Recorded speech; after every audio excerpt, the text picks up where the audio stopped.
Pues de lo que vamos a hablar va a ser de cómo el mundo es cuántico, que es es un comportamiento muy antiintuitivo, que parece que no lo observamos, sino que los fenómenos cuánticos están como ocultos.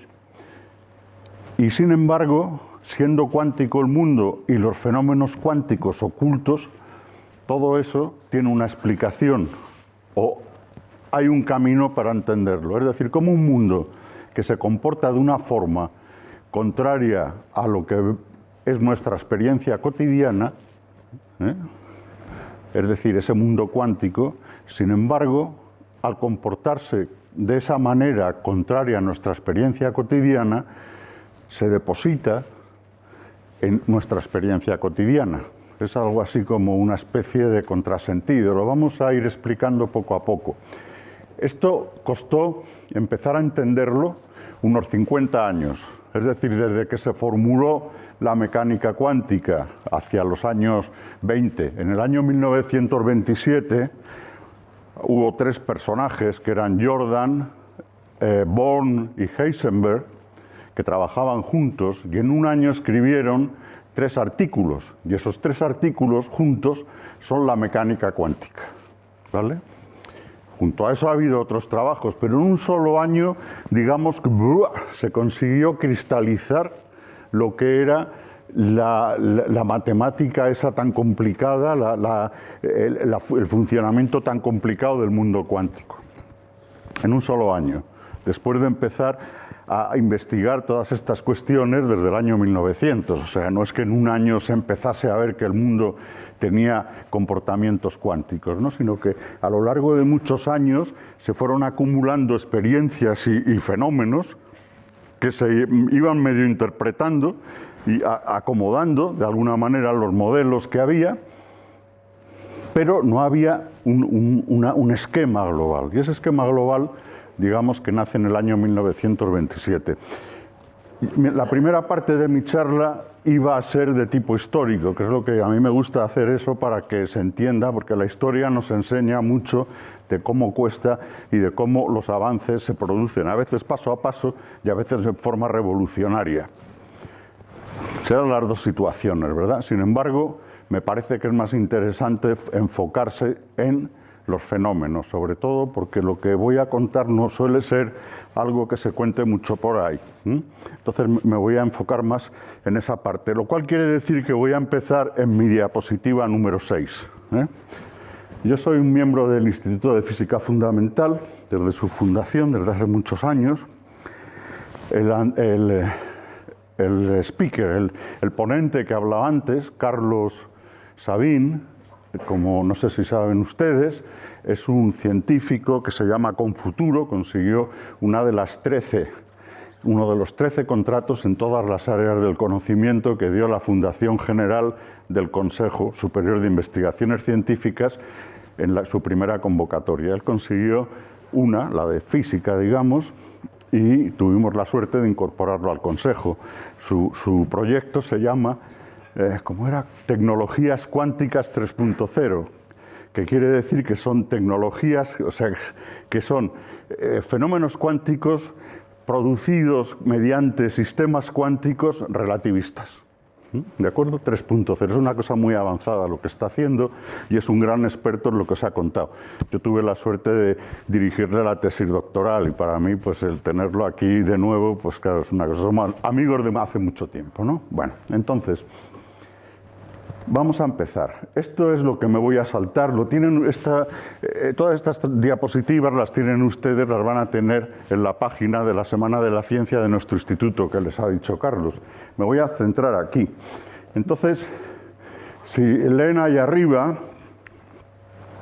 de Broglie, no se pronuncia de Broglie, como suele decirse por aquí, de Broglie. De Broglie propuso que los electrones se comportan como si fueran ondas. Es decir, la materia, así como en el mundo clásico, digamos que había materia y ondas, corpúsculos y ondas, y en un momento determinado Planck decidió o tuvo que aceptar que las ondas de luz se comportaban como corpúsculos, y eso entre Planck y Einstein, o sea, el cuerpo negro y el efecto fotoeléctrico, pues fue una cosa que durante los primeros años del siglo XX, en la primera década, se puso de manifiesto. Entonces, de Broglie, en su tesis doctoral, él dice, no hay más remedio que aceptar que los corpúsculos se comportan como si fueran ondas. Y eso fue su tesis doctoral. Y el comité de la tesis doctoral se quedó espantado. Decía, bueno, este era un príncipe, el príncipe Luis de Broglie. Y entonces consultaron a Einstein qué le parecía la tesis, qué le parecía la propuesta. Y Einstein dijo que sí. Y entonces se la aceptaron. Entonces, esto fue una revolución, imaginaros, los corpúsculos se comportan como ondas. O sea, una piedra se comporta como la onda en la superficie de un estanque, ¿vale? Esa era un poco la pum, el golpe conceptual que introduce de Broglie. Y entonces, esto inmediatamente empezó a dar conferencias por todos lados, y en un seminario, no sé dónde lo tengo aquí, perdón, en Zurich, en el año 1925, entonces está explicando esto, y un físico muy fino, muy buen físico, le hace la siguiente pregunta. Bueno, muy bien, pero ¿dónde está la ecuación de esas ondas?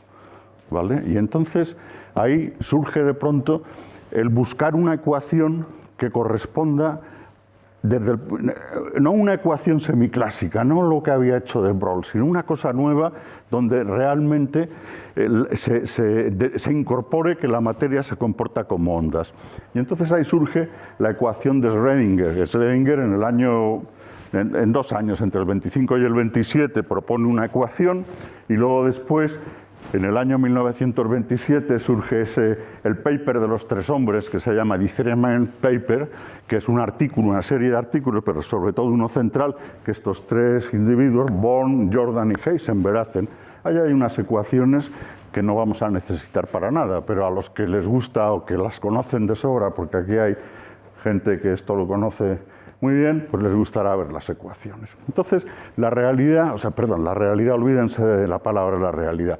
De lo que estamos hablando ahora es de la dualidad onda-corpúsculo, es decir, la materia, sea cual sea su sustancia, digamos, sean electrones, sean fotones, sean átomos, sean lo que sea, sean protones, no es igual quarks, se comporta como una onda y como un corpúsculo en forma simultánea. Entonces, esto es algo que Born dice, o sea, se comporta como una onda, y ese comportamiento se describe mediante una función de onda. No se preocupen por la forma de la función de onda. Por ejemplo, imagínense las ondas en la superficie de un estanque. La función de onda consiste en una función que da la altura de la ola en cada punto de la superficie, ¿vale? Ya está. O sea, eso es la función de onda. O, por ejemplo, una onda electromagnética, pues la función de onda es el campo eléctrico que hay en cada punto del espacio en cada instante de tiempo, ¿vale? ¿De acuerdo? Es ese tipo de cosas. No tenemos que preocuparnos mucho más de eso. Lo que llega a la conclusión Born es lo siguiente. La función de onda lo que describe son las probabilidades. Es decir, por ejemplo, imaginaros, yo decía antes que en la superficie de un estanque, pues la función de onda, la onda sería la altura sobre el nivel cero, digamos, del estanque en cada punto. Bueno, pues lo que Born se da cuenta es lo siguiente. La probabilidad de encontrar la partícula que está uno mirando, cuya función de onda es esa psi de x, la probabilidad es el cuadrado de psi de x. O sea, la probabilidad de estar en x, el cuadrado de la función de onda. ¿Vale? Esto es una cosa que no es trivial. Al principio Born pensaba que como el campo eléctrico, por ejemplo, una onda electromagnética o la altura, o sea, una ola en la superficie de un estanque, pues uno dice la altura es lo que es la onda, ¿vale? Y aquí lo que estamos diciendo es algo así como que la altura es el cuadrado de la onda. O si queréis, en una onda electromagnética uno diría el campo eléctrico es lo que vale la onda en ese punto, ¿no? Bueno, pues aquí en la mecánica cuántica la probabilidad de encontrar a la partícula, que a la vez es una onda, en un punto determinado es el cuadrado de la función de onda, ¿vale? Eso digamos, es Born el que lo introduce, y es una cuestión fundamental que rompe con muchísimos conceptos de la física clásica. Luego, por otro lado, Schrödinger se da cuenta de lo siguiente: si tenemos una función de onda va a haber superposiciones. ¿Sabéis? O sea, imaginaros la luz que tenemos aquí, que aparte que es escasa, pero es de cierta manera la superposición de las luces que nos vienen de todos los focos que tenemos aquí. Esto es lo que se llama una superposición incoherente, porque las luces tienen distintas frecuencias, vienen de distintos sitios, oscilan de forma diferente, además se dispersan o se difractan, o como queráis decir, a través de las moléculas del aire, al pasar por las moléculas del aire, etcétera, ¿no? Es una especie como, digamos, luz blanca, tiene todas las frecuencias, ¿vale? Pero hay superposición. Entonces, hemos oído hablar, como no, el gato de Schrödinger, del fenómeno de la doble rendija, esas superposiciones. Y eso, llevado a su extremo, que es el entrelazamiento, es lo que Schrödinger dijo que el entrelazamiento es el trazo característico de la física cuántica. Y es un poco, no vamos a hablar, o sea, no voy a entrar en el tema de qué entrelazamiento específicamente, pero vamos a estar hablando de ese trazo específico, ese trazo característico de la física cuántica. Fijaros, vamos a empezar con la doble rendija. Empezamos primero, imagínense ustedes ahí arriba, olvídense todavía de las olas, cojan la figura de arriba de la izquierda y mentalmente pónganla, gírenla hacia la derecha, 90 grados. Entonces, imagínense que arriba lo que hay es alguien que está tirando desde ese punto rojo granos de arena, y hay esos dos orificios en la barrera que hay en medio. Entonces, lo que vamos a ver es que los granos de arena se depositan en dos montoncitos en el suelo, que serían los montoncitos verdes, ¿vale? ¿De acuerdo? Ahora imaginémonos que esa figura pues corresponde a esa de arriba, a la superficie de un estanque, y que hay alguien que en un sitio donde está el punto rojo está haciendo así en la superficie del agua. No se ven dos ondas, aquí una aquí y otra aquí, que van a través de los agujeros. Lo que se ve es lo que hay abajo. Lo que se ve es que cuando pongo ahí arriba y abajo, pues me refiero al agujero, al orificio que hay arriba, al orificio que hay abajo, que realmente si eso es la superficie de un estanque, no serían arriba y abajo, sino derecha e izquierda, ¿vale?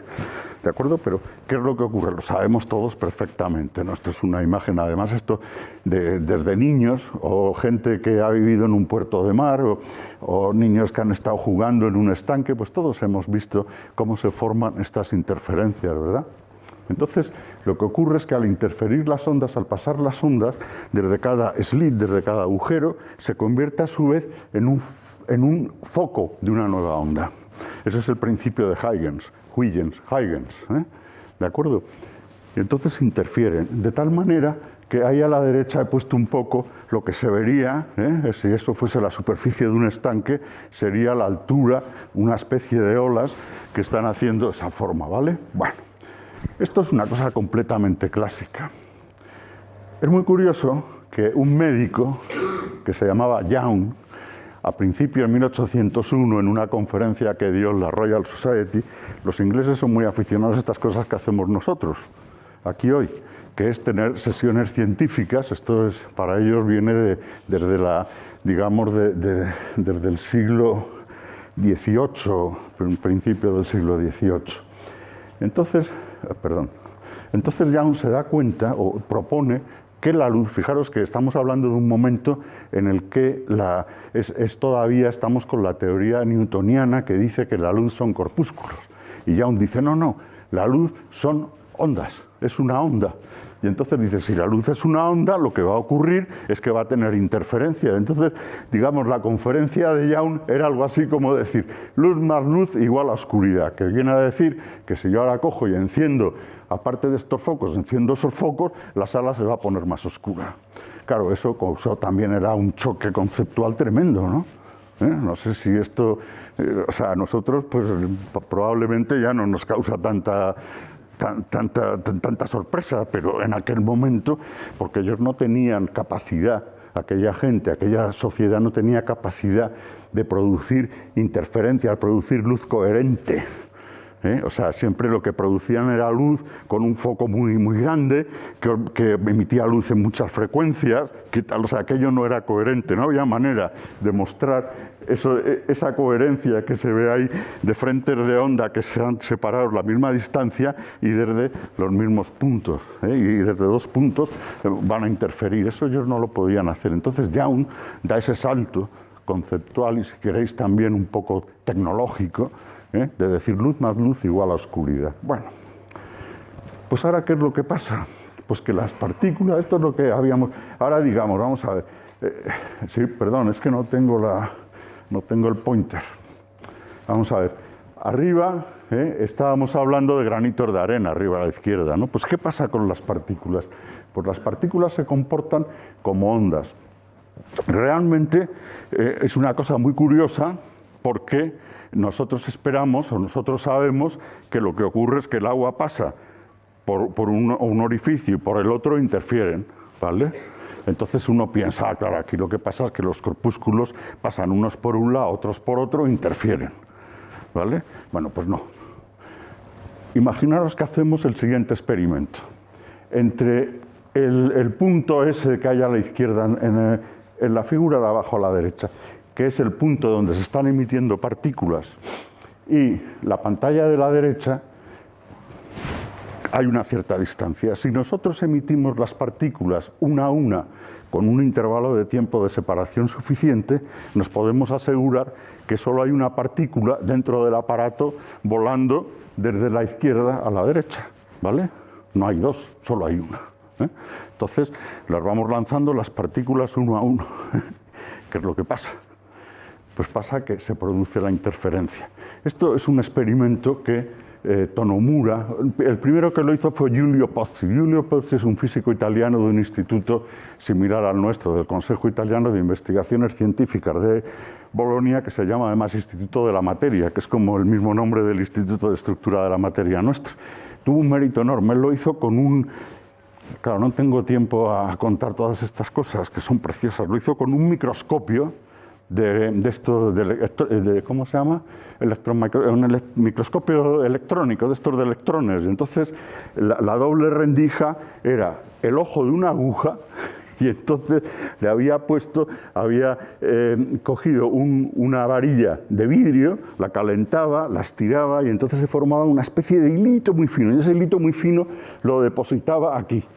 Y entonces, en el ojo, y entonces los dos lados, había dos orificios, naturalmente, y entonces lo que él hacía es que metía la aguja en medio del microscopio electrónico que estaba en vertical, lanzaba electrones por aquí muy despacito y veía abajo en una pantalla qué es lo que ocurría. Y se iban depositando los electrones naturalmente uno a uno, impactaban como partículas, pom, pom, pom, pom. ¿Dónde está la onda? Pues ¿qué es lo que pasaba? Que se iban acumulando los impactos de las partículas, y conforme se iban acumulando los impactos de las partículas, se iban formando precisamente esas figuras, esa que hay ahí a la derecha, de interferencia. Ahora imaginaros que, por ejemplo, lo oscuro corresponde a impactos. A lo mejor ahí hay 100.000 impactos. Y esos 100.000 impactos se han ido produciendo uno a uno, ¿vale? Entonces, fijaros, cada electrón que pasa sabe que se va a ir a un sitio con una probabilidad. O sea, él sabe que él tiene la información no de dónde tiene que ir, sino de la probabilidad de ir a cualquiera de los sitios posibles.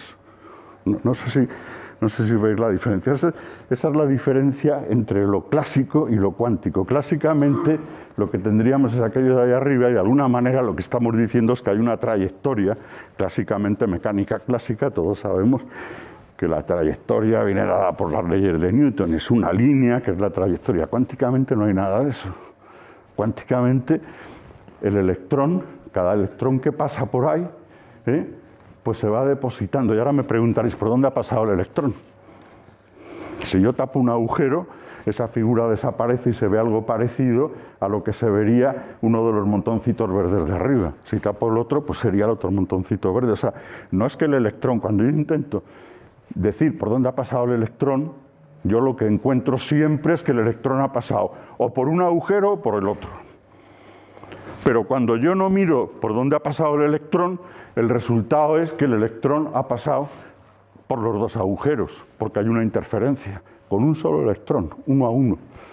¿Vale? O sea, fijaros, de nuevo, esto es una especie de salto conceptual importante, ¿eh? Si yo no observo, tengo superposición. Si yo observo, obtengo solo uno de los resultados posibles. ¿De acuerdo? Si alguien tiene preguntas que hacerme, me puede interrumpir, ¿eh? Porque no hay... Esto lo interesante es entenderlo, no que yo cuente un rollo. ¿Vale? ¿Preguntas? Sigamos. Entonces, ahora vamos con el gato de Schrödinger famoso de la caja. O sea, Schrödinger, nada más Einstein, Podolsky, Rosen escribir el artículo sobre entrelazamiento, que es una cosa de los años 30, el fenómeno que no podemos explicar hoy. Ese es un choque conceptual. Einstein lo que decía en ese artículo es que la mecánica cuántica no tenía todos los elementos para describir la realidad.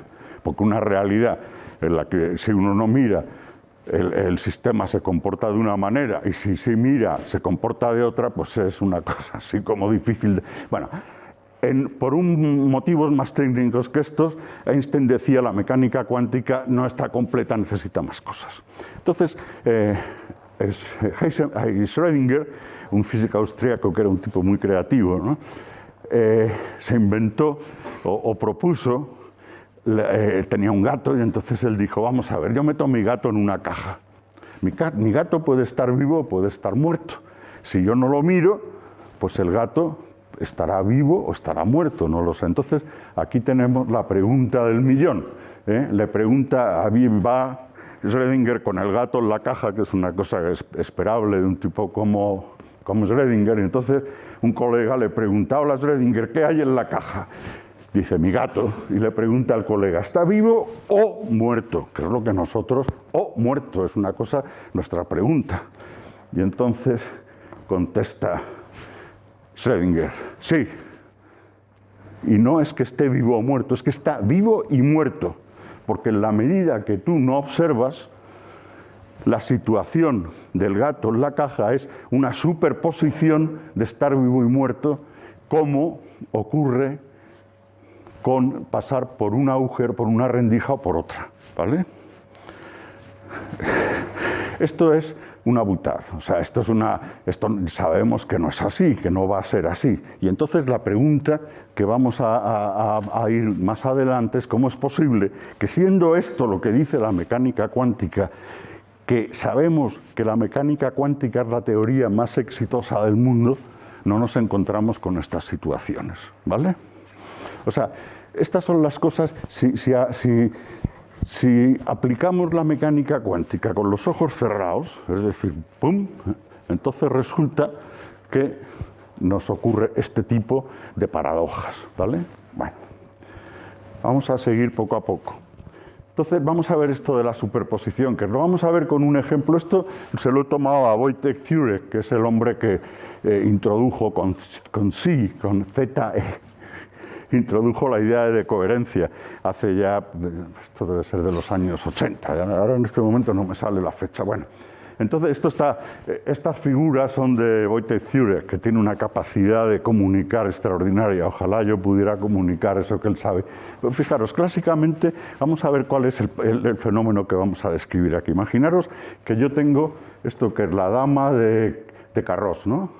Venga, entonces yo tengo aquí la carta, la dama de carros, que tiene una cara que se ve la dama y por detrás se ven esas cosas de la baraja francesa, ¿no?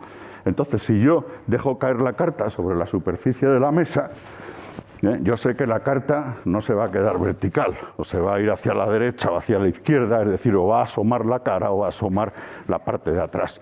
¿De acuerdo? Bien.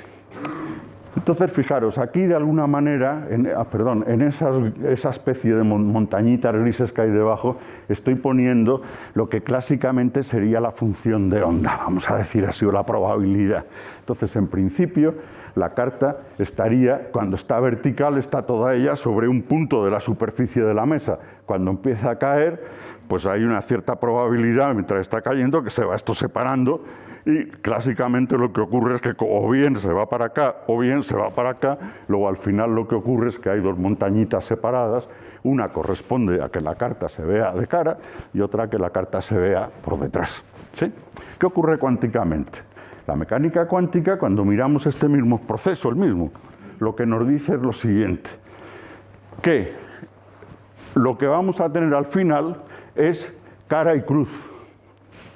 Es decir, si nosotros, esto estamos dejando a la carta sola, ¿vale? No estamos mirando nada, no estamos observando. Entonces, lo que ocurre es que la carta que está así tiene dos posiciones. O sea, la carta en vertical es la superposición de la cara y la cruz, ¿vale? Digamos cara y cruz, ¿vale?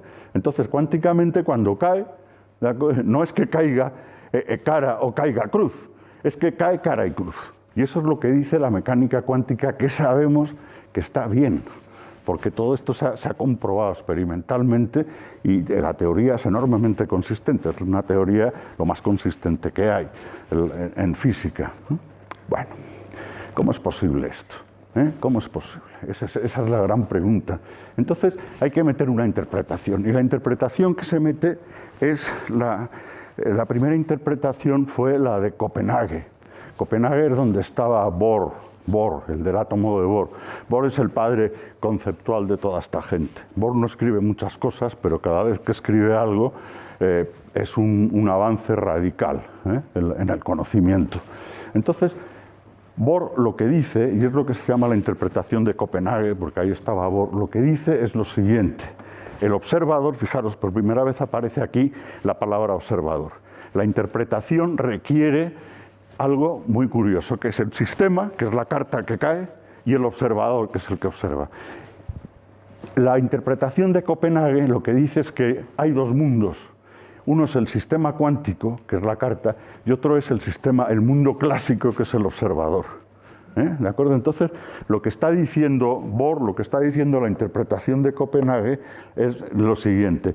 El observador ve un resultado que puede ser la cara de la carta o la parte de atrás de la carta, y la probabilidad es de encontrar ese resultado sería la función de onda correspondiente a la cara arriba o correspondiente cara abajo, ¿de acuerdo? Pues si ves la cara, pues entonces es la función de onda de la cara al cuadrado. ¿Vale? Por ejemplo, imaginaros que yo tengo una carta normal, que no tiene truco. Entonces, la mitad de las veces yo pienso que va a caer de cara y la otra mitad va a caer por la... ¿Cómo se dice la parte de atrás de la carta? Es que ya no me acuerdo. Bueno, es el dorso, sí, vale. Entonces, la probabilidad de cara es un medio y la probabilidad de caer de dorso es un medio. La suma de las dos probabilidades es 1, que es la probabilidad de que caiga de cualquier manera posible, ¿vale? Entonces la función de onda de la cara es el cuadrado, la probabilidad de la cara es el cuadrado de la función de onda. Si la función de onda si la probabilidad es un medio, la función de onda será la raíz cuadrada de un medio, ¿vale? La función de onda correspondiente a cara y la función de onda correspondiente a dorso sería la raíz cuadrada de un medio también, ¿vale? Es una cosa que no tiene más importancia, pero es así de tonto. Solo ocurre uno de los resultados, que es justo lo que observamos nosotros cuando tiramos las cartas, porque a ver si alguno de ustedes ha observado una carta que cuando la tiras a la vez está de cara y de dorso. Nadie, ¿vale? O sea, que es que solo observamos un resultado. Es decir, esta es la interpretación de Copenhague.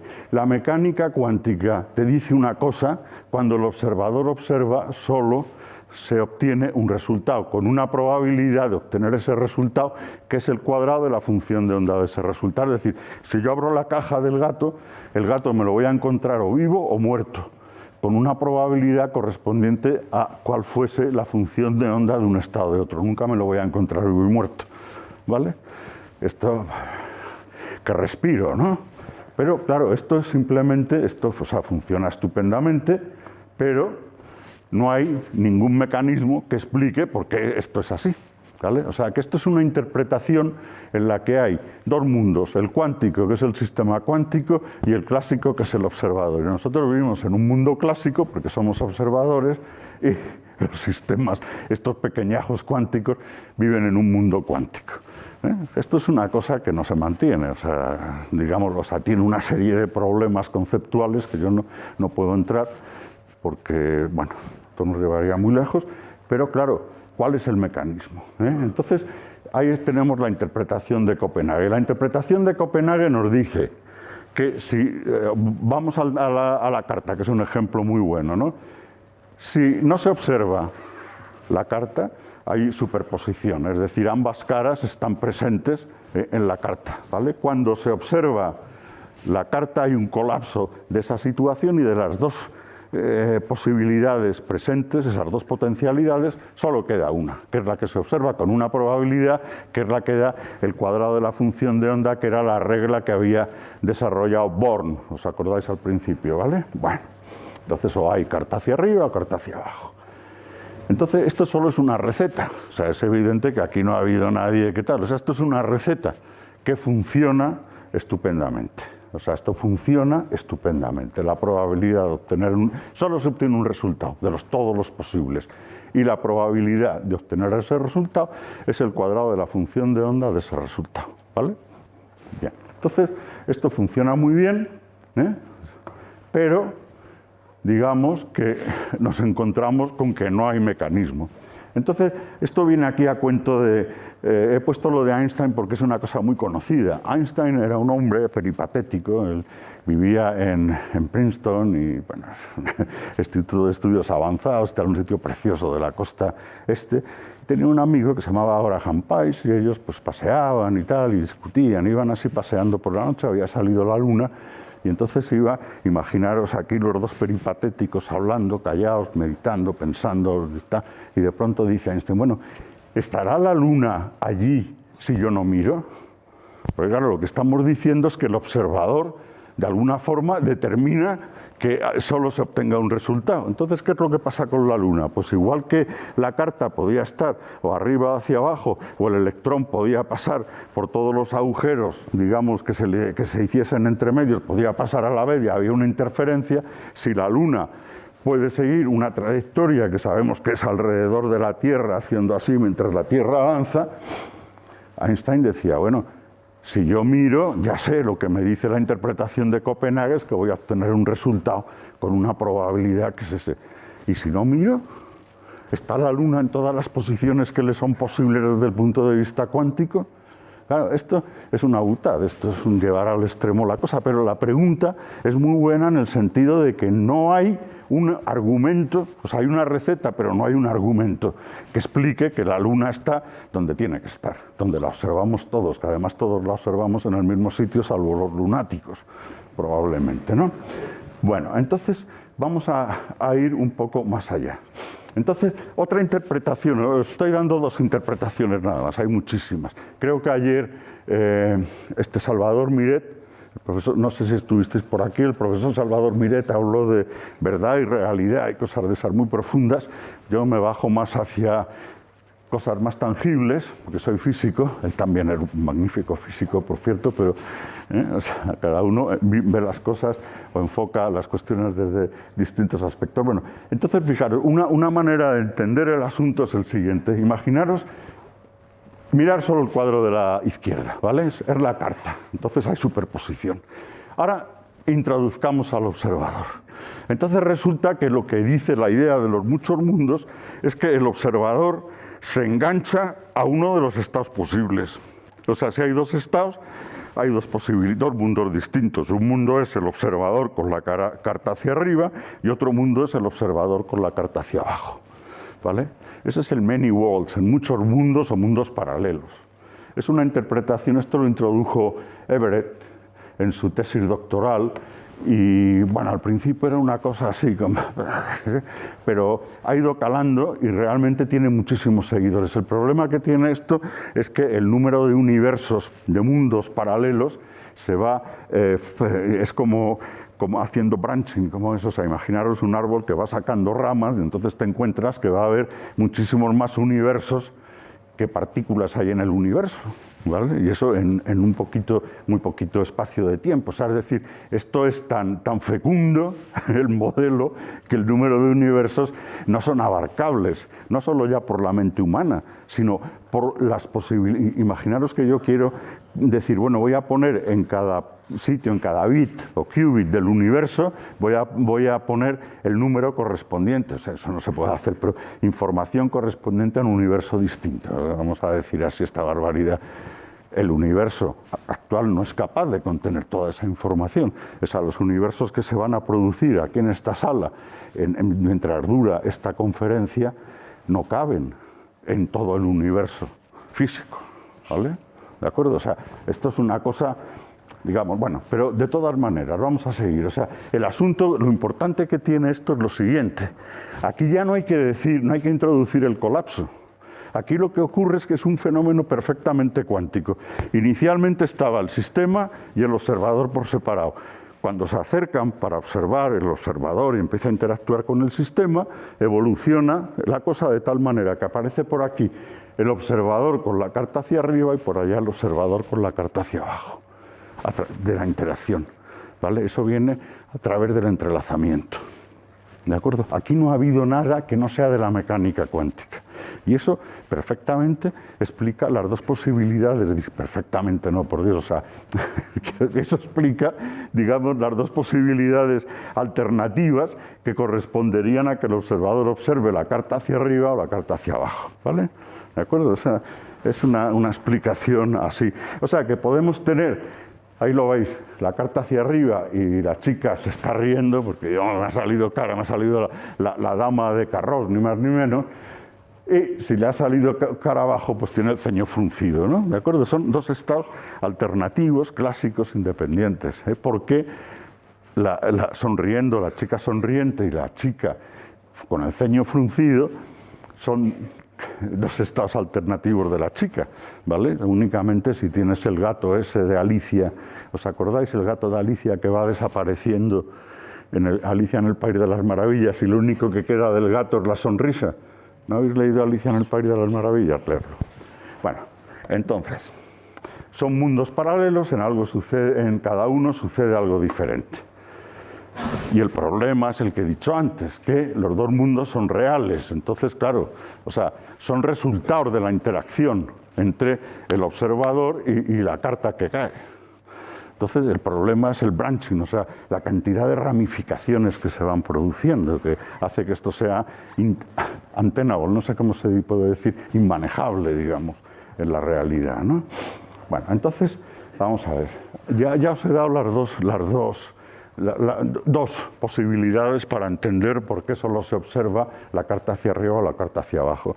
Entonces, tenemos la mecánica cuántica, que son las ecuaciones y las funciones de onda y no sé qué, y luego el observador, que es el que mide, porque claro, la ciencia es medir cosas, y una teoría que explique lo que se obtiene, o una teoría que prediga que el sistema se va a comportar de una manera determinada y uno mide para ver que la teoría funciona. La idea es conseguir medir algo para que la teoría no funcione, falsear el falsa, y bueno, no voy a entrar en eso. Bueno, entonces, ahora vamos al meollo de la charla, ¿no?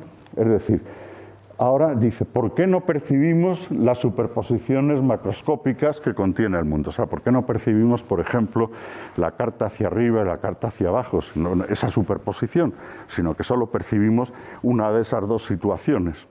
Entonces, esto es algo que introducen C y Zurek en los años 70, y es la de coherencia. La palabra de coherencia tiene un problema, que es que yo la primera vez que oí la palabra coherencia, pues siempre lo aplicaba en un terreno, por ejemplo, coherencia es cuando ideas que son coherentes, ¿no? ¿De acuerdo? Que se superponen bien y que la una y la otra, digamos, se enganchan positivamente, ¿no? Si no, es incoherente. Con la luz se dice que hay coherencia cuando las frecuencias son iguales. Y además, pues cuando no hay fases arbitrarias por ahí que introduzcan en las ondas, etcétera. Todo esto, los que estáis estudiando física lo sabéis muy bien y los que somos físicos tenemos a veces alguna idea. Entonces, el problema, la de coherencia, es el fenómeno en el cual dos sistemas que son coherentes se hacen incoherentes. Fijaros, por ejemplo, un sistema con dos partes, la carta hacia arriba o hacia abajo, la cara o la cruz, que cuánticamente serían coherentes, ¿cómo es posible que rompamos esa coherencia y en lugar de ser cara hacia arriba y cara hacia abajo, perdón, cara y en vez, sea cara o en vez? ¿Vale? Entonces, eso es lo que vamos a ver ahora. Y eso es la decoherencia. Decoherencia quiere decir que la superposición se rompe y lo que aparece son esas alternativas clásicas, que ocurre esto o que ocurre lo otro, pero no ocurre esto y lo otro. ¿Vale? Bueno, entonces, ¿qué es lo que dicen estos dos caballeros? ZZ, vamos a llamarle así porque son impronunciables, ¿verdad? Pues dice que las superposiciones son estables si no se las observa. En cuanto se las observe, ya no son estables. Y esto ocurre lo siguiente. El medio, o sea, nosotros tenemos la carta y la carta no está en el vacío, la carta está aquí, en el aire, digamos, ¿de acuerdo? El sistema cuántico está en un medio. Entonces lo que ocurre es que ese medio, ese ambiente que hay alrededor, interactúa con el sistema cuántico y entonces hace que las posibilidades que se superponían dejen de estar superpuestas. Esa es la decoherencia. Y esto, que es un fenómeno que se explica dentro de la mecánica cuántica. O sea, la mecánica cuántica ya te dice, aquí tengo en blanco una cosa que, lo que dice, basta una molécula de aire rebotando en la carta para producir decoherencia. Es uno de los fenómenos más efectivos que hay. O sea, imaginaros, por ejemplo, imaginaros que yo tengo un péndulo, una bolita colgada de un hilo, ese es el sistema que está haciendo así, pum, pum. Clásicamente yo lo puedo tener aquí y soltarlo, o por ejemplo lo puedo tener aquí y soltarlo. Las dos situaciones a la misma altura, por ejemplo, ¿vale? Pero es o esto o esto. Imaginaros que yo tengo una situación en la que yo tengo el péndulo con la bolita aquí y aquí a la vez. Imaginaros eso, que cuánticamente eso es posible. Y dice, bueno, ¿y qué pasa? Pues que en un tiempo del orden de 10 a la menos 40 segundos, con un péndulo con una masa de 1 gramo y un periodo de amortiguamiento del péndulo muy largo y tal, en 10 a la menos 40 segundos se ha matado la superposición. Y solo te queda o que el péndulo estaba inicialmente así y está ya haciendo esto, o que el péndulo estaba inicialmente así y está haciendo esto. De tal manera que es que ni siquiera te da tiempo con tus neuronas y con los aparatos que tienes a detectar ese tipo de superposición. Y ese es, digamos, el quid de la cuestión. La misma mecánica cuántica te dice que cuando hay, o sea, fijaros y dices, bueno, ¿y qué es con qué interactúa el péndulo? Pues muy sencillo. Por ejemplo, vamos a coger un péndulo así. Yo lo pongo aquí, lo suelto, entonces, ¿qué es lo que pasa? Pues que el hilo del péndulo vibra, porque ¿os acordáis la ley de Hooke? O sea, que las oscilaciones son proporcionales K por X, ¿no? La aceleración es menos omega cuadrado X, omega es la frecuencia de las oscilaciones, etc. Esas oscilaciones están cuantizadas. Y si la bola del péndulo, también su tamaño está oscilando. Y eso simplemente el hecho de que la bola que es el péndulo o el hilo que lo sujeta sean sistemas que tienen oscilaciones, fonones o como queráis llamarlo, son oscilaciones cuánticas, eso produce ya la decoherencia.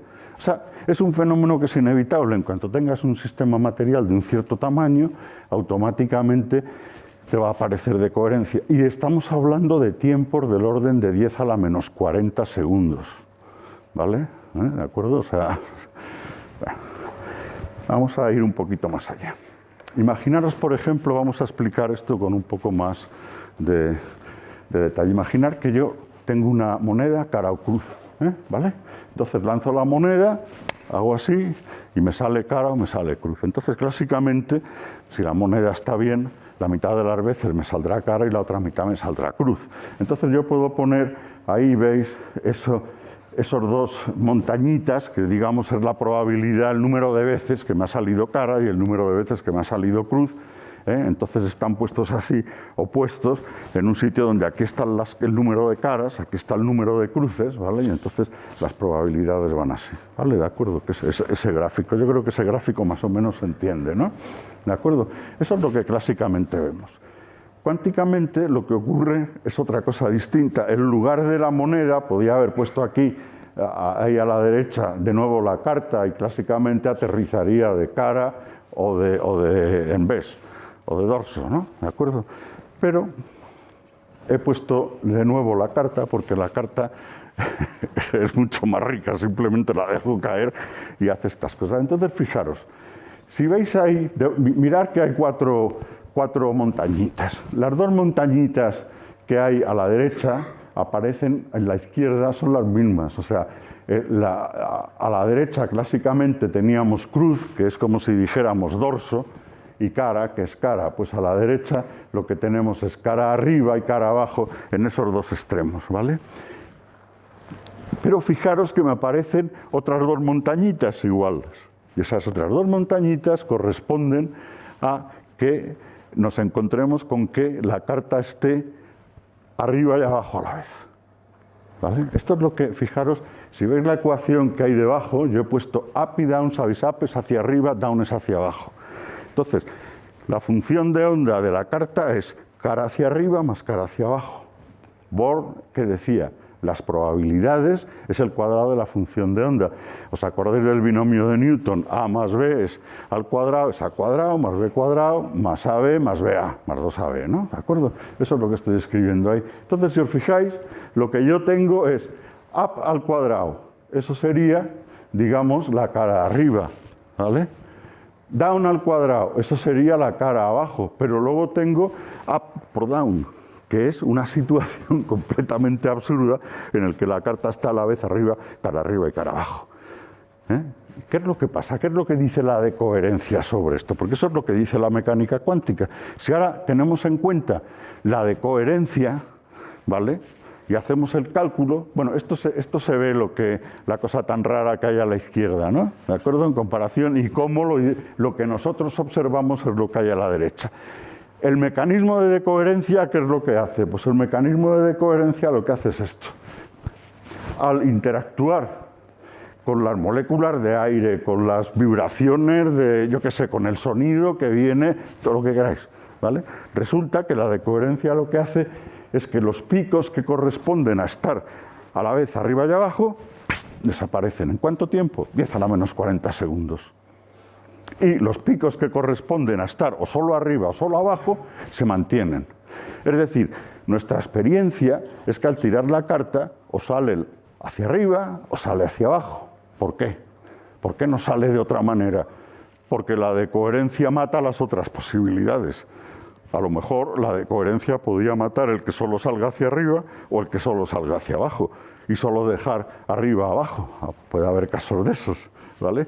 Pero fijaros que la carta, lo que está ocurriendo, lo que hace la decoherencia es que en un tiempo, en fin, solo quedan los resultados clásicos, o arriba o abajo, ¿vale?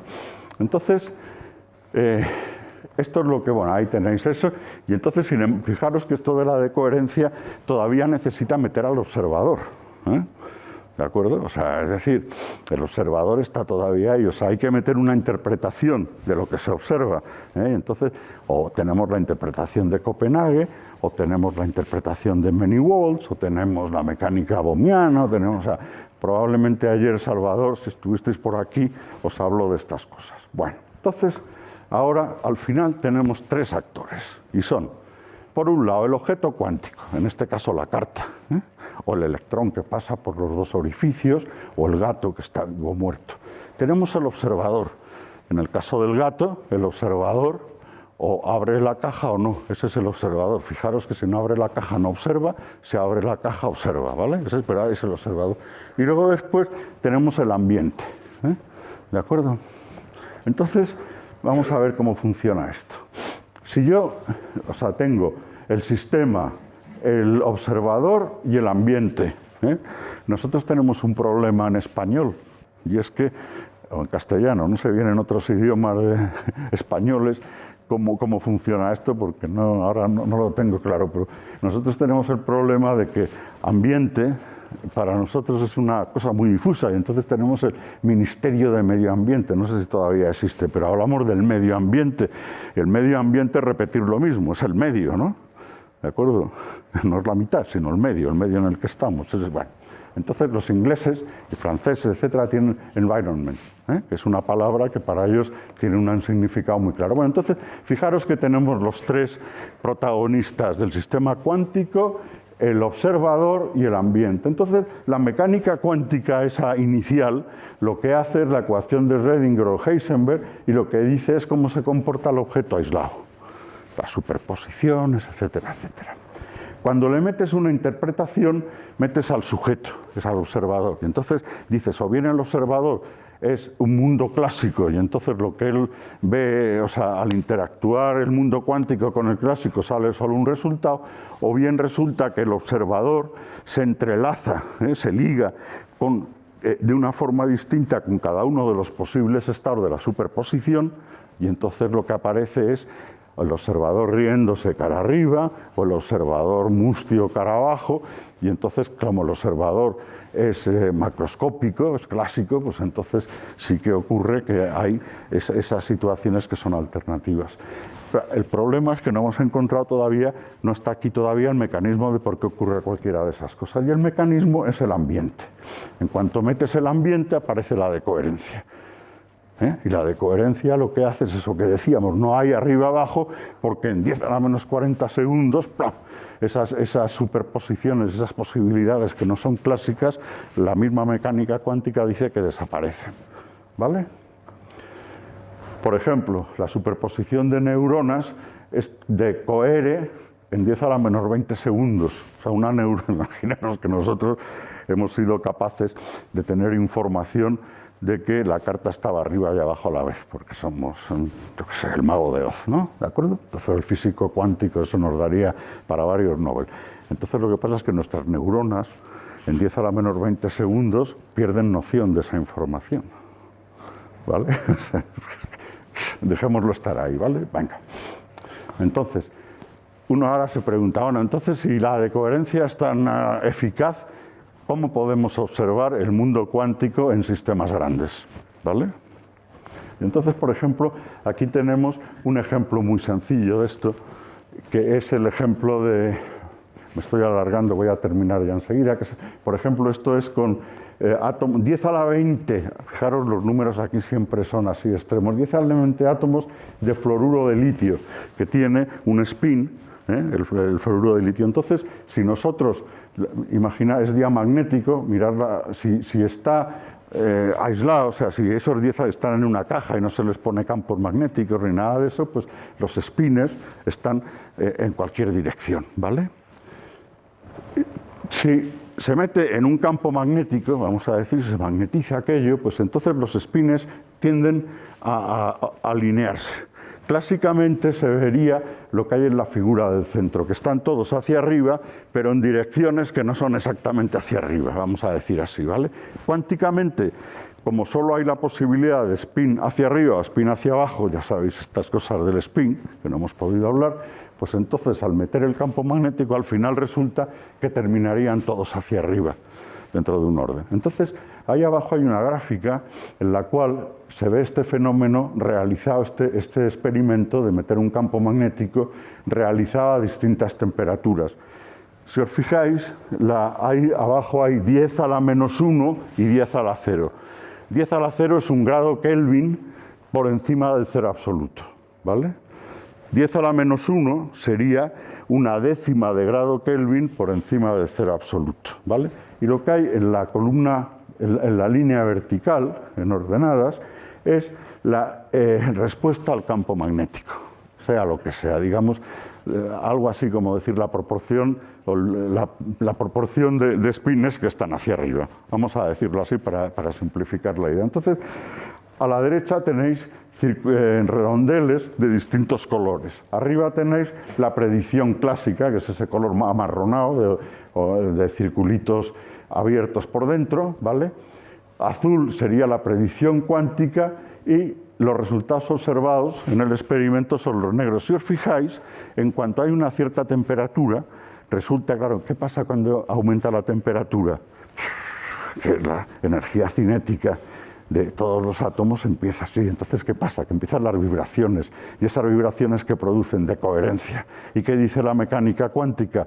Que al haber decoherencia, el sistema evoluciona rapidísimamente a los resultados clásicos. Y eso es lo que se ve ahí. O sea, si os fijáis, el resultado clásico quiere decir que los spines a bajas temperaturas, los spines estarían menos alineados que el sistema cuántico, porque esto que se ve ahí en la figura de arriba de en medio, porque están más o menos en distintas direcciones, ¿de acuerdo?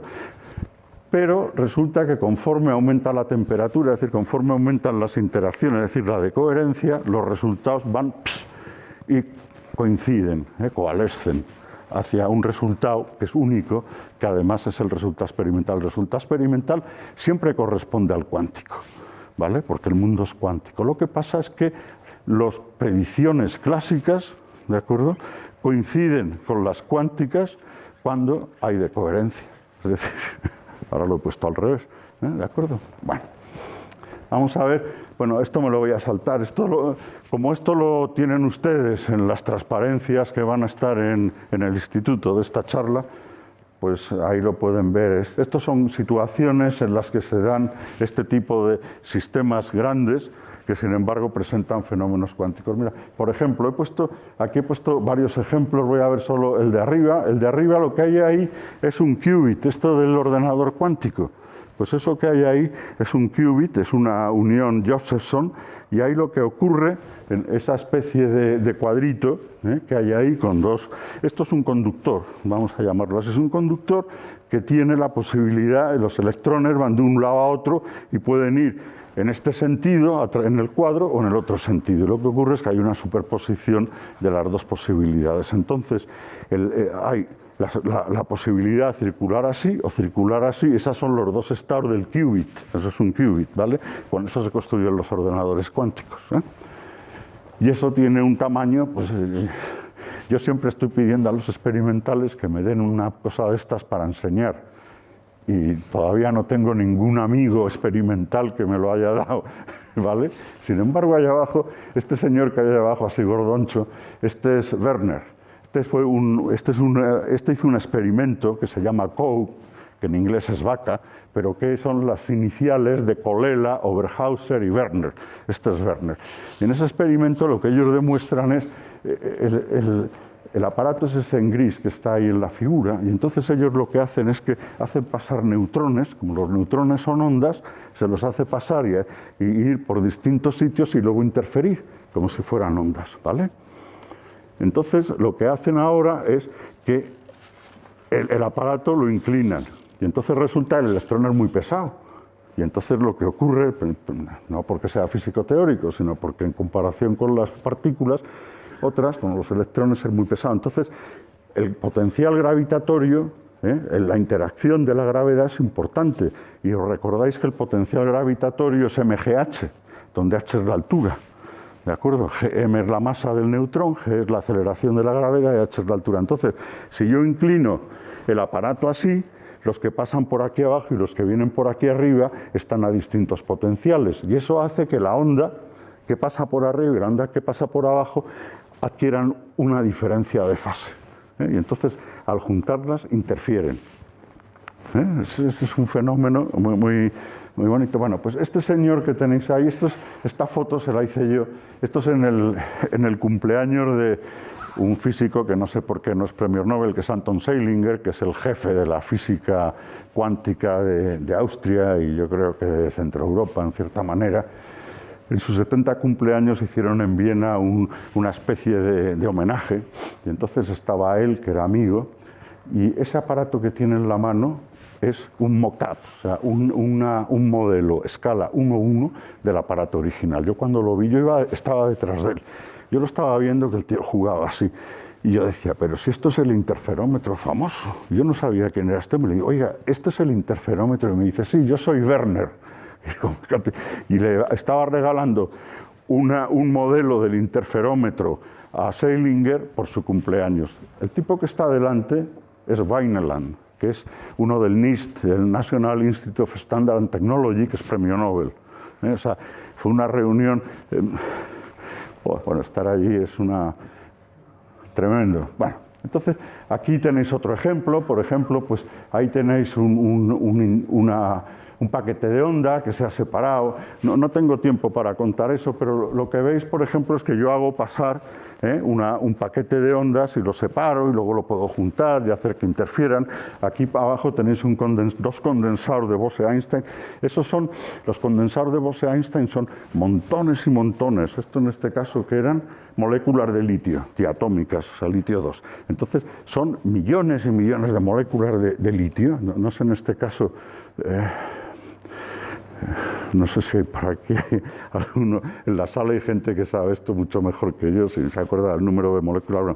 Entonces están todas ellas en el mismo estado, ¿vale? Y tienen una única función. Entonces, cuando se juntan, que es lo que se ve ahí, esas dos que vienen se juntan, forman patrones de interferencia, ¿vale? Entonces, y esto es una cosa, ahí lo veis, estos son 650 micras y el tiempo transcurrido en milisegundos es del orden de 15 milisegundos. O sea, en 15 milisegundos estos dos que se juntan forman en 650 micras, que es lo que se ha podido ver ahí, pues forman unos patrones de interferencia, ¿no? O sea, es decir, son tamaños que no son muy grandes, pero sí. Bueno. Luego, por ejemplo, aquí tenéis una molécula enorme. Entonces, esta molécula se le hace pasar a través de una especie de... Es como lo de la doble rendija, si se me permite decir, a lo bestia, ¿vale? Entonces, lo que uno observa ahí en el G3, que es eso que se ve, esa especie de vallado que se ve ahí a la derecha, al último de todo, eso simplemente es la cantidad de moléculas que se depositan en esa pantalla G3 que está ahí. Y lo que hay en el cuadrado es el resultado, digamos, del experimento. O sea, si os fijáis, en la columna vertical, no sé si se lee, por eso lo estoy contando, en la columna vertical lo que está es el número de cuentas, el número de moléculas que llegan a cada punto de esa pantalla que hay ahí en 3 segundos. Y entonces el máximo que hay aquí está entre 1600 y 2000 moléculas, y luego lo que hay aquí en el eje horizontal es la posición a lo largo de esa pantalla, y entonces, digamos, está en nanómetros, y lo más que hay aquí son 1100 nanómetros, ¿vale? Y cada división son 100 nanómetros, ¿vale? Entonces lo que veis ahí es que aparece efectivamente el número de moléculas, esas enormes que se depositan, pues efectivamente sigue un patrón de interferencia. Entonces os preguntáis, bueno, entonces, ¿en qué quedamos? ¿Hay interferencias o no hay interferencias? Bueno, pues si uno analiza el problema, aquí han hecho con muchísimo cuidado el experimento para que haya interferencias, eso es lo difícil. El asunto es el siguiente: cuando tú coges un sistema y el sistema cada vez es más grande, tiene más partes, y entonces las mismas partes del sistema interactúan entre sí, oscilan, vibran, ¿vale? Y entonces, al hacer ese tipo de cosas tan rudimentarias, lo que ocurre es que decoheren. Es decir, esta parte del sistema actúa como el ambiente de esta otra parte, ¿vale? Y ocurre con una eficacia y con una rapidez tan enorme que desde un punto de vista de nuestra experiencia cotidiana, llevada a los extremos casi hasta el extremo del ordenador cuántico, vamos a decir así, ¿de acuerdo? El mundo es clásico. ¿De acuerdo? O sea, si yo ahora diga, bueno, si yo meto por ahí el gato de Schrödinger, ¿el gato ese va a tener interferencias o no? Si no hubiera decoherencias, sí. Habría que hacer un aparato adecuado, un gatómetro, no sé cómo se llamaría, ¿verdad? Un interferómetro para gatos de Schrödinger, pero realmente lo que ocurre es que las distintas partes del organismo del gato de Schrödinger interactúan entre sí de tal manera que hay una decoherencia clara. O sea, ¿cuál es entonces lo que estamos diciendo?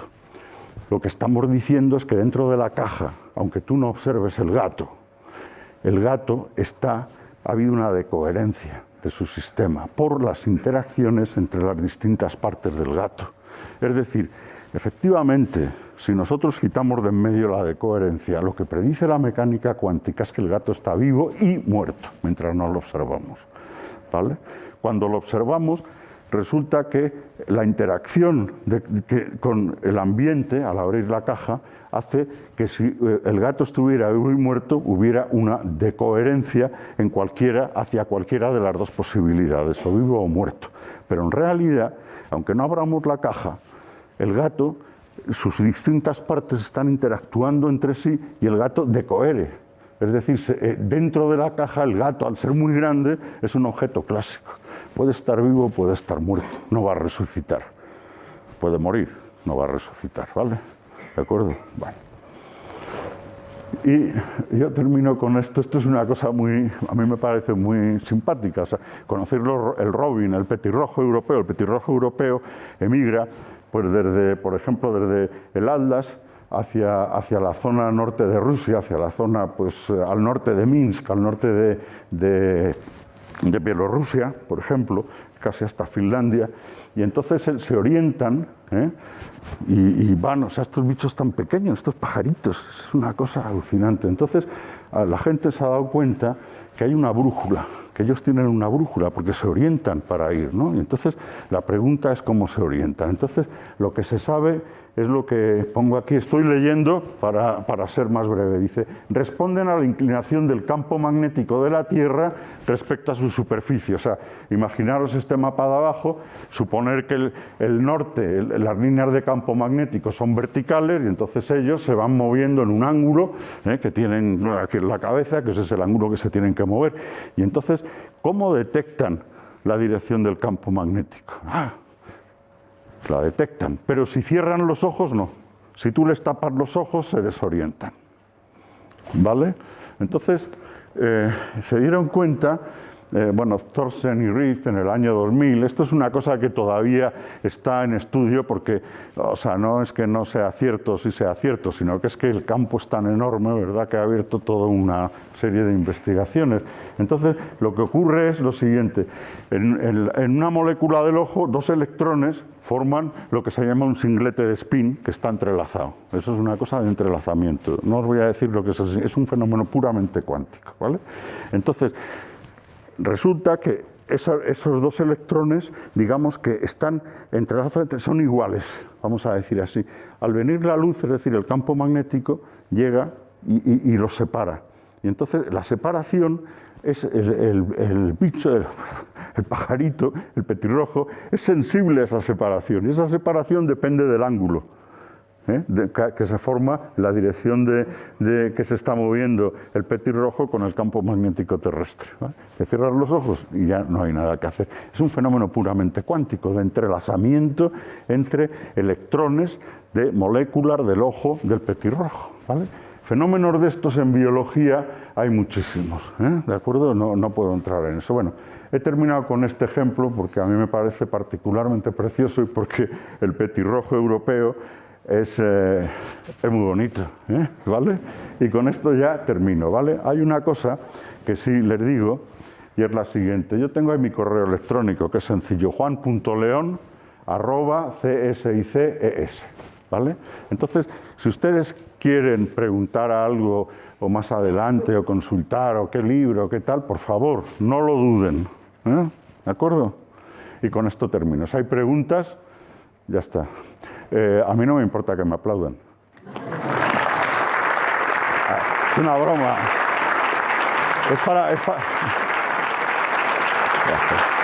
Bien. Es para terminar, para saber. Preguntas. A ver, usted ha levantado la mano primero, luego va usted. Vamos, esto es recientemente... Más alto, si puede, porque... Escuché una noticia, tampoco recuerdo muy bien porque no me quedé, pero básicamente venía relacionado con el ejercicio teórico del gato de Schrödinger. Sí.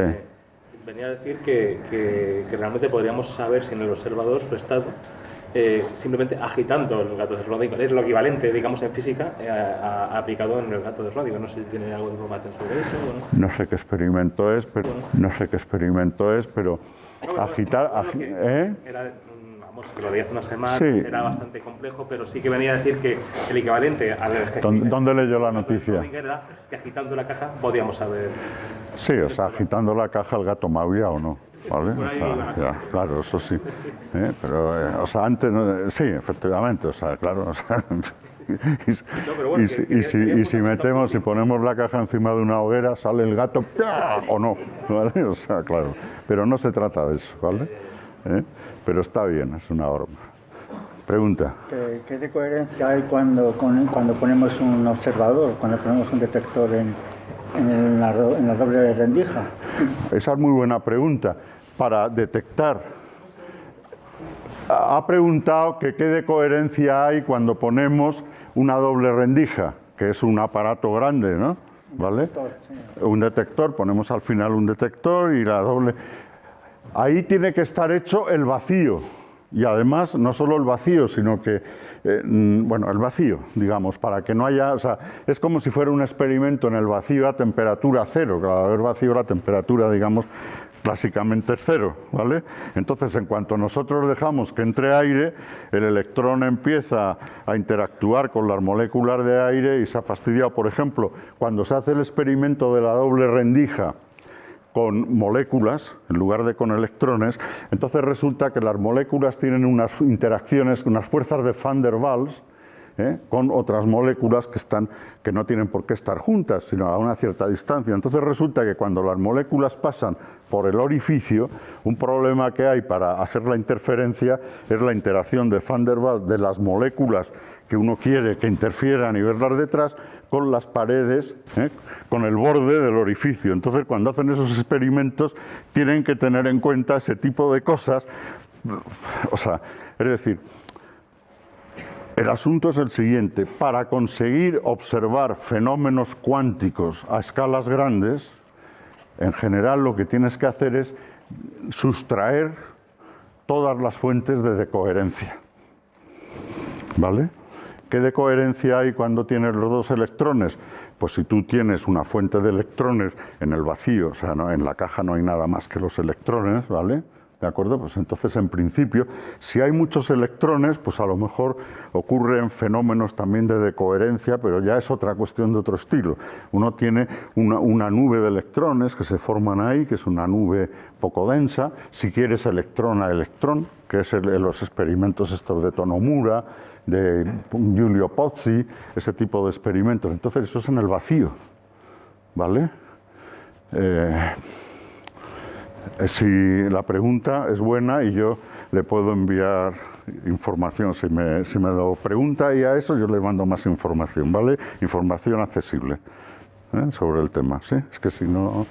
¿Más preguntas? No. Un consejo para luchar contra el sentido común. ¿Perdón? Que a mí es una barrera enorme. ¿El qué? Luchar contra el sentido común. Para mí es un... ¿Les veo a ustedes hablar? Joder, me parece fabuloso. Parece que están tocados por... Y yo, para entender estas cosas, tengo una barrera enorme que es la del sentido común y me cuesta muchísimo superarlo. Bueno, pero es que yo llevo desde los años 60 estudiándolo y todavía no lo entiendo. Es que hay... ¿Qué? Claro, o sea, anda, más quisiéramos... Lo curioso de la física cuántica es que se estudia, se tal, pero nadie lo entiende. No sé, tengo ahí como una cosa, es que es así y ya está.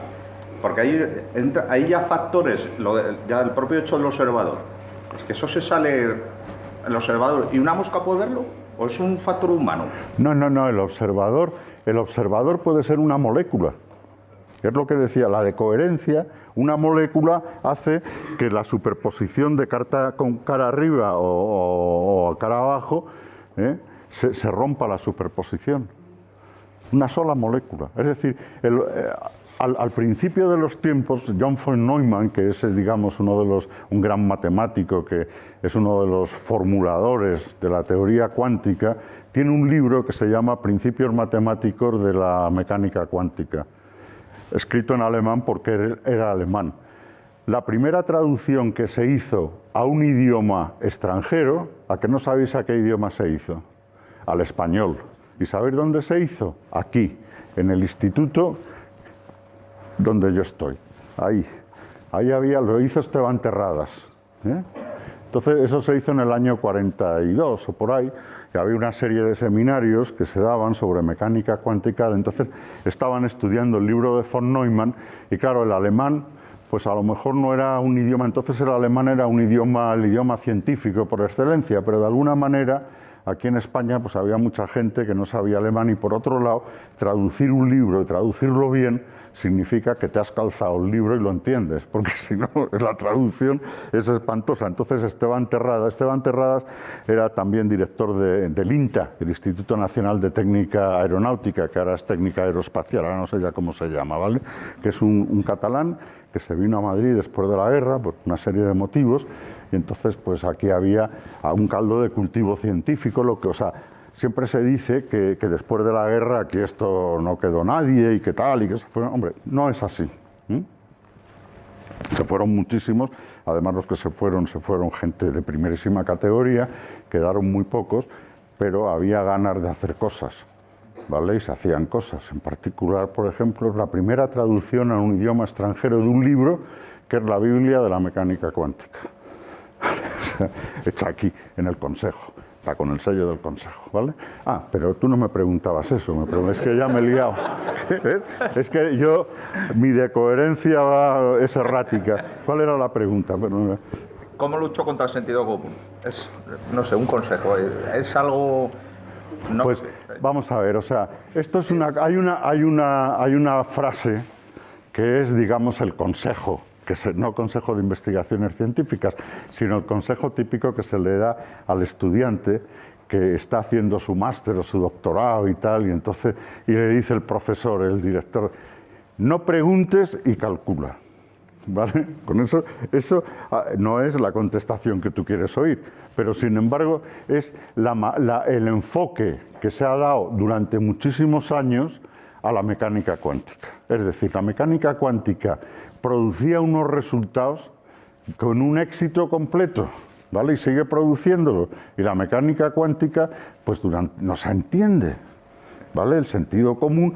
Y entonces el problema que hay es que muchas veces la gente intenta profesionalmente entender cuando todavía profesionalmente no tiene las herramientas suficientes. Entonces la contestación es: no preguntes y calcula. Calcula, desarrolla las herramientas, y mientras desarrollas las herramientas aquí, como no estás entendiendo, te están surgiendo más y más y más preguntas. O sea, tú no sabes la cantidad de cosas que yo no sabía que no entendía, y que cada día me doy cuenta de una cosa más que no entiendo, porque, esto pasa así. Y luego hay otra versión cínica del asunto, que es el decir, publica o perece. Entonces, hacer cálculos produce publicaciones y produce subir en la escala, la categoría científica, coger posiciones científicas, etcétera, ¿vale? Hacerte preguntas a veces conduce a una especie de situación de nihilismo, en el sentido de que te encuentras bloqueado porque no se entienden las cosas. Hay una especialidad de filosofía de la ciencia que es filosofía de la física cuántica. La gente que se dedica a eso sabe más física cuántica que la mayoría de los físicos cuánticos, que la mayoría, no me atrevo a decir eso porque igual algún físico cuántico que haya por aquí me cruje, pero saben tanta física cuántica más que yo, desde luego, ¿vale? ¿De acuerdo? Y son gente que está todo el rato pensando que si la función de onda, que si no sé qué, cosas de ese estilo, la localidad, no sé, problemas de esos. O sea, la cantidad de problemas que hay es enorme. La información cuántica, esto de la computación cuántica, ha parecido muy ligado al hecho de que cuando empezó la mecánica cuántica, la tecnología no conseguía producir sistemas individuales. Y entonces la mayoría de los experimentos que se podían hacer para decidir cómo funcionaba la mecánica cuántica eran experimentos mentales, porque no había técnicas para hacerlo. Hoy en día nos encontramos con una situación casi de equilibrio, diría yo, y a veces en un sentido la balanza hacia un lado o hacia otro. Es decir, hoy en día no hay problema en coger y tener fotones uno a uno, electrones uno a uno, aislar un electrón. Por ejemplo, se hacen trampas de iones, que contaba Carlos antes, ¿no? Es decir, uno pone los iones de magnesio, yo creo que sea, flotando en el espacio, en el vacío, porque si no aquello descohere, ¿vale? Los tienes así puestos y es como si fuera un collar de perlas. Cada perla es un ion de esos, están puestos separados, así puestos, están quietos, y entonces tú vas con tu láser y haces ¡pah! Y enchufas el láser con una frecuencia que es la frecuencia corresponde a una energía que es la diferencia de energía entre dos niveles allí internos de ese ion atrapado que tienes ahí.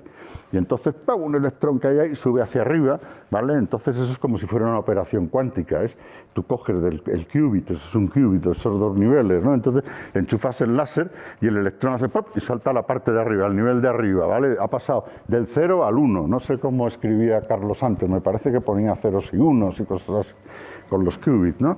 Eso, dos posiciones. Bueno, pues eso es, y entonces... Luego, por ejemplo, lo que haces es que haces un detuning, que se llama, en lugar del láser que tenga exactamente la frecuencia correspondiente a la diferencia de energías, que tenga una frecuencia un poquito menor o un poquito mayor. Entonces, el exceso o la falta de energía lo que hace es que excita los grados de libertad que son como de movimiento del ion. Entonces, por ejemplo, nosotros hicimos una vez, es una de las cosas más bonitas que yo he hecho, simulamos un electrón en un ion atrapado. Yo con otros hicimos la propuesta teórica y luego después los experimentales hicieron el experimento y salía... ¿Habéis oído hablar del Zitterbewegung? Eso que el electrón está haciendo así, a la velocidad de la luz. Bueno, pues eso, que es una cosa que no se puede detectar experimentalmente, nosotros lo simulamos, yo teóricamente lo propusimos en un ion atrapado, luego se hizo el experimento, salió. Naturalmente toda la bibliografía, todas las referencias son al experimento y no a nuestra propuesta teórica, ¿no? O sea, esto, ¿qué se le va a hacer? Pero no va por eso, quiero decir... ¿Cuál era la pregunta? Sí, más o menos tengo la respuesta. Lo primero es que no lo entiende nadie. Y lo segundo, me resulta por eso lo de la filosofía cuántica. Quiero decir que hay... Es una... No, hay la filosofía de la ciencia es algo que... no sé cómo deciros. O sea, es una de las cuestiones más importantes en este momento en el que la ciencia y la tecnología, en todos los aspectos, desde la biología, la medicina, la física, la química, la astronomía, las matemáticas. Bueno, matemáticas no es ciencia, matemáticas es el lenguaje de la ciencia, ¿vale? O sea, no confundamos. Si no tuviéramos las matemáticas no podríamos hablar de ciencia, ¿vale? Pero la matemática no hace experimentos. Es el lenguaje con el que se habla de los experimentos que se hacen o de las teorías. Esa filosofía es fundamental para entender el mundo en que vivimos. Y hay gente de primerísima... Aquí en España también, hay, por ejemplo, la Facultad de Filosofía y aquí por muchos sitios. O sea, no voy a entrar en quién es quién. O sea, hay gente muy buena. Bueno, ¿hay más preguntas? Una última pregunta. Sí, ¿quién está por ahí? ¿Por qué la decoherencia va siempre en la misma dirección? ¿En la? En la misma dirección. En la dirección de mostrar el mundo, los resultados clásicos. Sí. ¿Por qué siempre el gato está muerto o está vivo? A nosotros nos resulta el mundo clásico así precisamente porque la decoherencia es así. Pero la decoherencia no es cuántica. Sí, pero quiero decir, el mundo que nosotros observamos, ese mundo que a la postre es un mundo clásico, las alternativas del mundo clásico son las que produce la decoherencia y a nosotros nos parecen tan normales. Tú, lo que tú preguntas, tú eres mi hermano, ¿no? Es que no te veo con la luz, bueno, mi hermano Enrique. O sea, lo que a nosotros nos... Vamos a ver, ya me he perdido otra vez. Lo que a nosotros nos parece tan natural es porque es lo que vemos todos los días. ¿Vale? No es porque sea natural de por sí, a lo mejor lo natural hubiera sido, si la decoherencia va en otro lado, que el gato esté simultáneamente vivo y muerto. Y entonces eso es lo que nos parecería natural, ¿vale? O que la luna esté en dos sitios a la vez. Y entonces eso es lo que nos parecería natural porque desde que nacemos, nosotros nacemos y nacemos con nuestro reloj biológico, ¿vale? Desde el primer momento, como salimos de una célula o del conjunto de dos células y son procesos bioquímicos, ¿vale? Y esos tienen unos ritmos y esos ritmos funcionan y entonces no solo tienen unos ritmos, sino que además, fijaros que inmediatamente empieza una distribución espacial digamos, del ser vivo que se va transformando en un embrión, bueno, ese tipo de cosas que todos sabemos.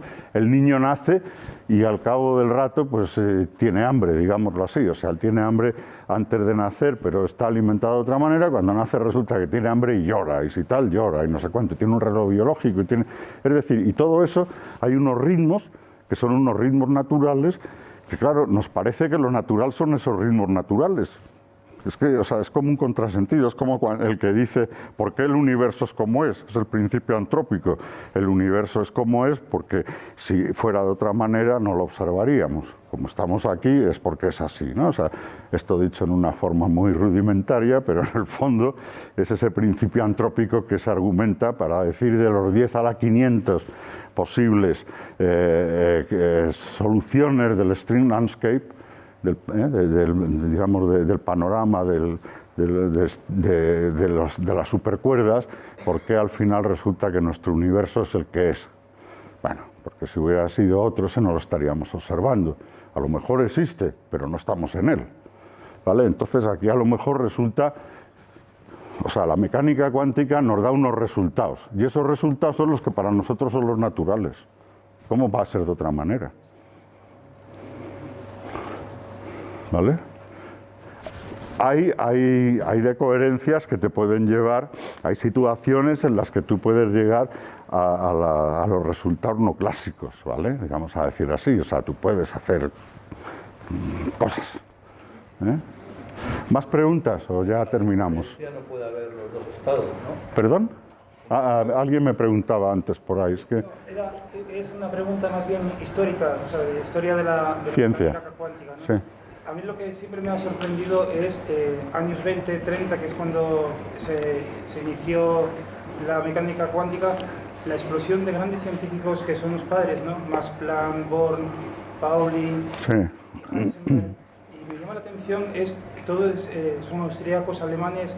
¿Qué es? ¿Por el tipo de la educación especial que había? ¿Qué es lo que hizo que...? Los alemanes. Sí. Digo, pregunto, yo por la historia que... Esto es una cosa que los historiadores de la ciencia, y yo creo que también de la sociología, lo pueden contar. O sea, había una tradición científica, tanto en Alemania como en el Reino Unido, como en Francia, como en Austria, en Hungría, hasta si me apuras en Polonia, en Dinamarca había algo, fíjate, Tycho Brahe, mucho antes, ¿no? Había una cultura. En Italia había también una cierta cultura, fíjate, hasta en Sicilia había. Por ejemplo, el efecto Starlo-Surdo, que es una de las cosas de física atómica, sale de Sicilia. O sea, es decir, hay una cultura científica en Europa. Europa está buscando contestaciones y explorando cómo es el mundo que le rodea, científicamente desde Galileo, desde el año 1600, vamos a poner, ¿vale? Entonces llevan 300 años haciéndose preguntas.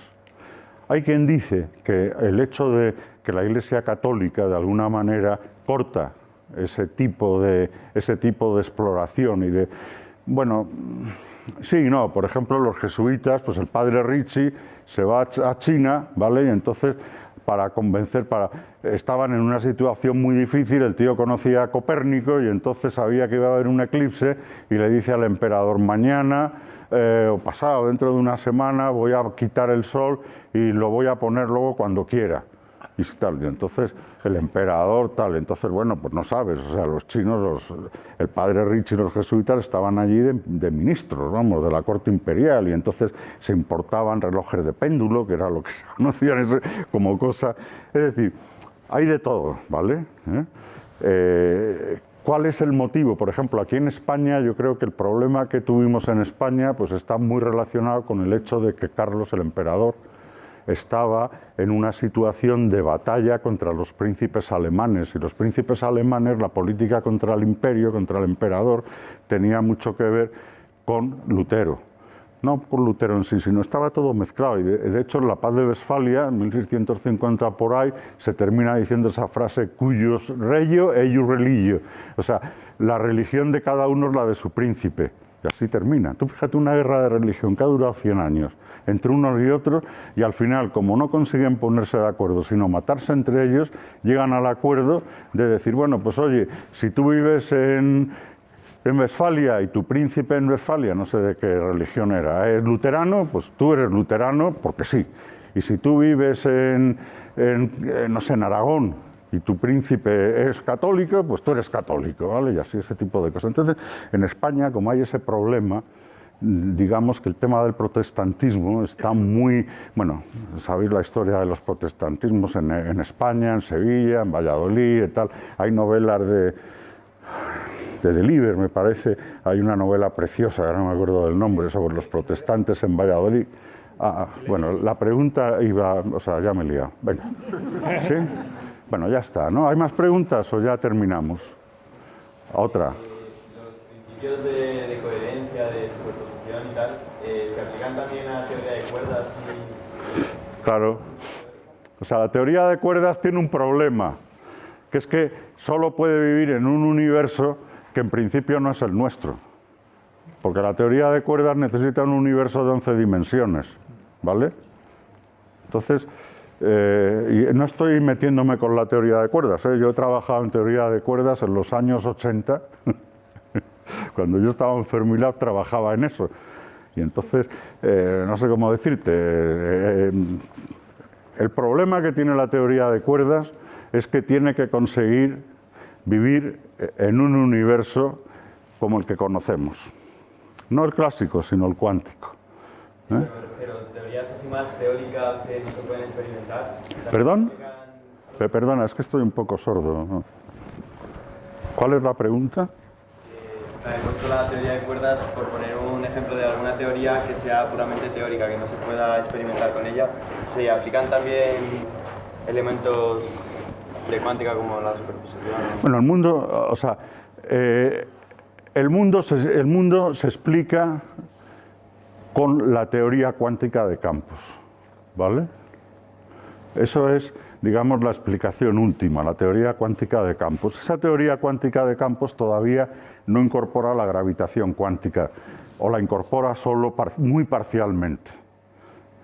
La teoría de cuerdas es un intento de reunir la gravitación cuántica con la teoría cuántica de campos.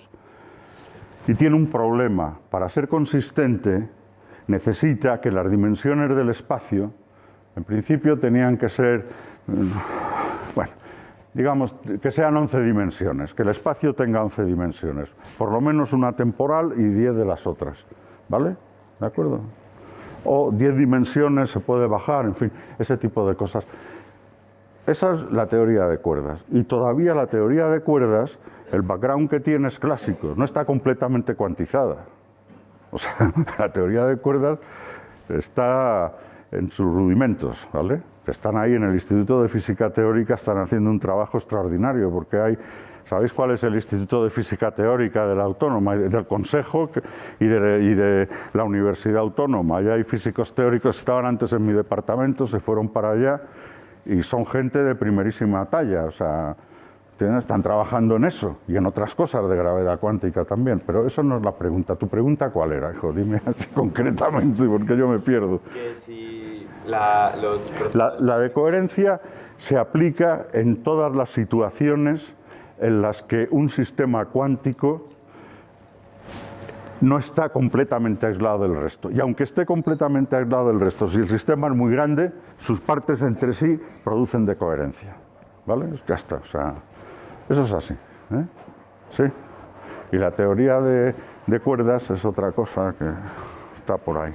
Bueno, señores, yo creo que ya hemos terminado. Gracias por haberse quedado aquí.